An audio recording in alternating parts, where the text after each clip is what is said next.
Railroad benefits can quickly become overwhelming and confusing, and I'm going to answer all of these questions in today's video, as well as what is the impact on Social Security, how do you think through railroad benefits, and I hope this is all you need to know. So let's hop right in. And by the way, I am Taublieb, a financial planner. I specialize in helping people retire early before age 65, and I'm the host of the Early Retirement Podcast.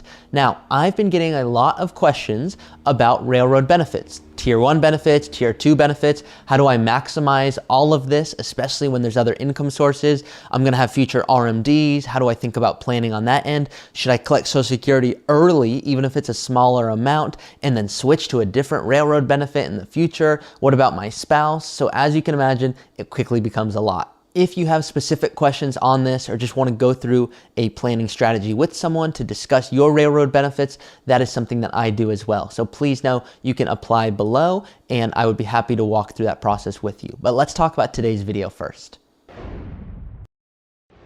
We have to start with a fun fact, which is that railroad benefits have actually been around longer than Social Security. And yeah, you heard that correctly. A lot of people don't know that. But now let's work through Tier 1 benefits and Tier 2, give you a quick overview, what they are, how do you know if you're even eligible for those, and how do you start thinking through how to maximize it. When you hear Tier 1, I want you to think of Social Security. Now there's a few other minor nuances when it comes to that, but that's what I want you to think through. So similarly to Social Security, your Tier 1 benefit, that is going to be reduced if you decide to take it early. You can decide to take that as early as 62 if you would like. Now there will be that permanent reduction of benefits if you do so.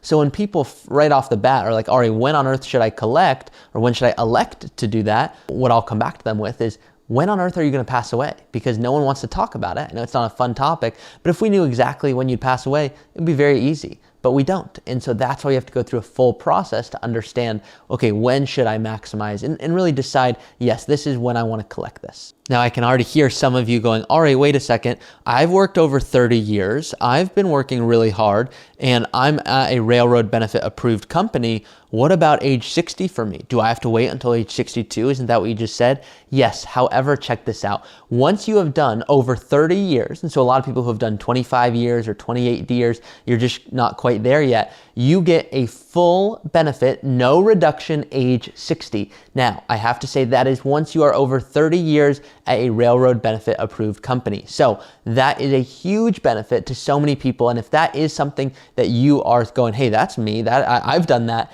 well then I hope you are very well aware of this. And if not before, now. This is one of those differences between Social Security and railroad, which is with Social Security, it's based off of earnings. And so they'll look at your 35 highest years and they'll look at how many quarters and are you doing the full 40 quarters, and they'll look at that over time. That's different when it comes to railroad. Railroad doesn't just look at earnings there. In fact, they look at a specified period of time that you've been working. You know, it's 120 months as of 2013, or it's looking at 5 years of railroad work, but that's only if you're after 1995. So there's a few different ways of looking at this, but that's how it comes to railroad Social Security benefits, just looking at Tier 1 so far. So now I'm gonna guess what's in your head. You might be going, Ari, I didn't quite do 30 years, but I did work for a long time in the railroad, but I also am looking at my Social Security statement because I logged into SSA.gov and it says I have benefits. So here's what I wanna do. Can I double dip? Can I get both my Social Security benefits and my railroad benefits? Unfortunately, the answer is no, but there's still some reason that you should be optimistic. Here's why.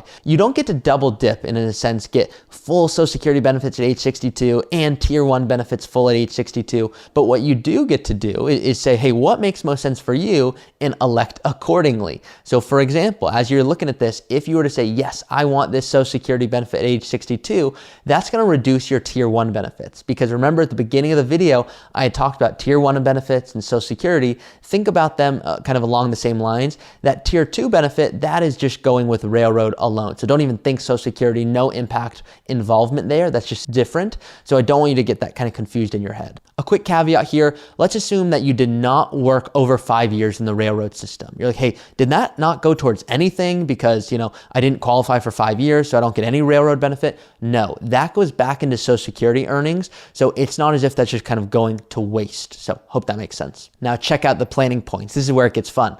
You can tell I love this stuff, which is what if your Social Security benefit would be higher than your Tier 1 benefit? Here's what I mean by that.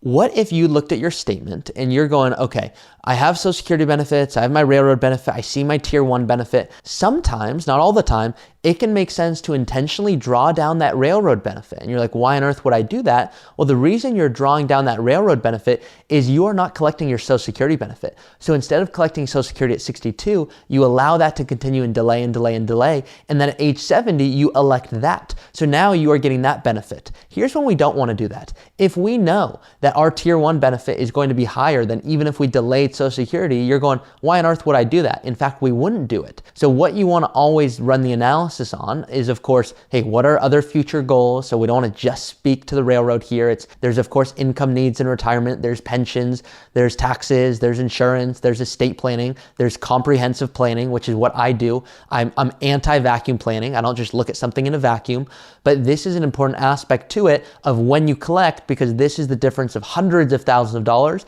depending on when you collect. Here are a few important things to note when it comes to railroad retirement as well as Medicare. You are automatically enrolled in Medicare if you are collecting railroad benefits at age 65. You will receive both Medicare A and B, but you do not have to choose Advantage. At that point, you can determine, okay, do I want that policy? Is that additional? Do you need it? That's more of a dependent thing on your preference, but that's how it works automatically. Your monthly premium will be automatically deducted from your railroad benefit each month. So you're not tracking, okay, what's that payment? How do I go find that? Am I funding that separately? No, it's just directed directly from that benefit. Now, this is a big one. It might not seem like a big one, but you can contact your railroad benefits office. You don't have to contact Medicare to talk about Medicare. So sometimes, like I've seen 2 or 3 cases where there's been address issues. I've seen cases where it's just been a delay of benefits, and talking to Medicare and waiting on hold can take what I imagine not is what you're excited about in retirement. And so this can be a big benefit. It's just going directly to railroad. So just want to summarize a big line here because I'm asked this all the time.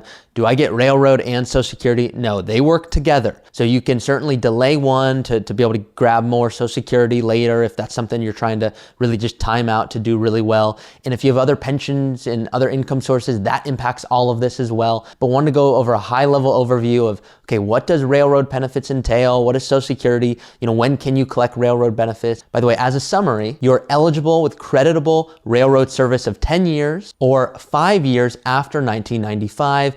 And if you did it for 30 plus years, then you might be able to collect, not might, you are able to collect, assuming you do have those full 30 years there, at age 60, no reduction in benefits, as opposed to if you were to work for 20 years as an example, and then you want to collect it, 63, great, you can do that, but there is a reduction of benefits. It's not as if you just get that full benefit that you would have gotten at full retirement age at 63. So if this video was helpful, if you have railroad benefits, you have more questions, you can always reach out to myself, be happy to answer them. You can do so by applying to work with me and a member of our team who do specialize in this type of work. So hope this was helpful for you. And if you have more questions on this, please let me know. I know there's not a ton of railroad content out there, and so want to make this quick video as I have a few clients that are enrolled in this system. It's a really nice system if you're using it well, and you can really maximize this if you're understanding how on earth this impacts the tax strategy and investments and estate. That's what I do. It's that comprehensive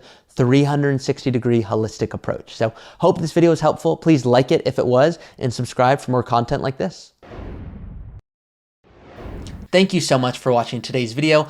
If you don't know, I am the host of the Early Retirement Podcast, and this is what I love doing. I help people create a custom strategy to retire early. You can always reach out to me or a member of our team here at Root, and we would be happy to walk you through our planning process to show you how we can help you get more life out of your money.